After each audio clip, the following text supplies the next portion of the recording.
Charlie Chaplin, 18th century famous comedian, बिथांनि मोनथाम important life tips. Number 1, nothing is permanent in this world, not even our troubles.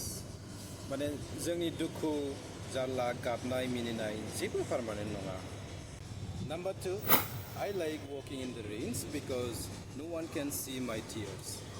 माने बे दानि जुगाव ना नोंनि दुखु खस्थ'खौ सोंग्रा नों गाबदों ना मिनिदों बेखौ केयर खालामग्रा बहुद खमसै.